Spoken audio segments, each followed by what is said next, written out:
grass is just not growing. And primarily because it's thirsty. It needs some kind of moisture so we can grow grass. The pastures, we got grass in them, but they're burning up. And you know, now we hit August, and this is normally our hottest, driest time of the year. We may not get much moisture, if any, this month, and that's something that you got to plan for.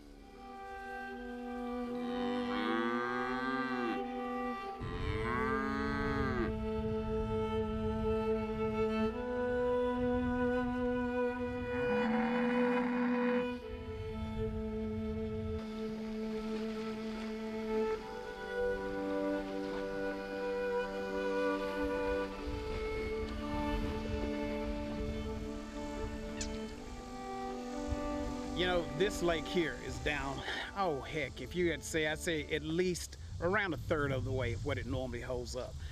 Most of Texas had a fairly wet spring, especially during April. So that got things off to a good start. But then we had a very severe heat wave in late June, featuring a heat dome sitting over northern Mexico, and that dried things out very quickly. And since then, most parts of Texas have not received any significant rainfall, which means that the grass has gone dormant, and watering holes have dried up for cattle.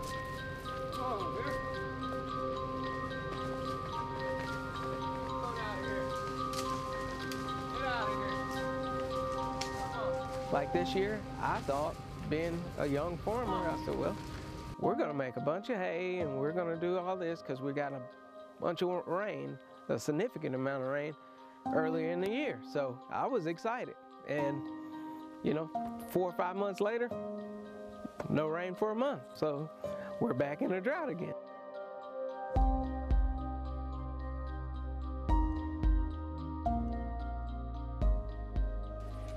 If they're hot, they don't want to breed as much. If it's hot and the mother does not have any grass or anything like that to constantly feed them, but it impacts the milk. So the milk is not there, so the calf doesn't get as big. So in turn, you have to put the calf on feed and the mother on feed to compensate our grass shortage right now. I'm putting meal out to try to give them a little bit more something to spur their appetite. About 2/3 of the energy an animal eats is intended to just maintain a constant body temperature. It's the same with us humans, okay? 2/3 of the food we eat is just used to maintain a constant body temperature.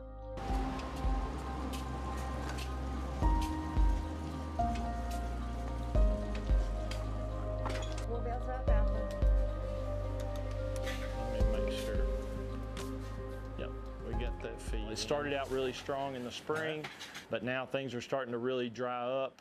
Of course, those people that are overstocked are feeling the brunt of the heat and the lack of rain first. And here we are, August the 1st, when normally we wouldn't start feeding until November the 15th or around that day.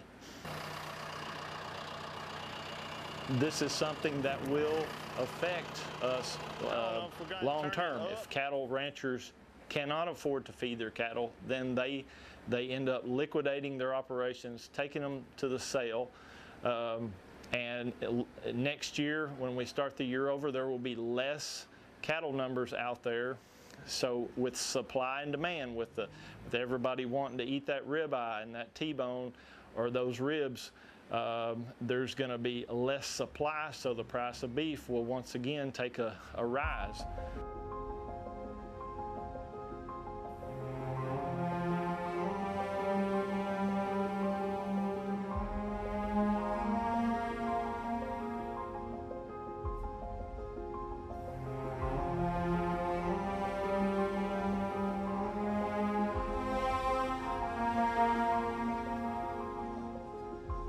For several more decades, this sort of heat will become normal in the summertime for Texas.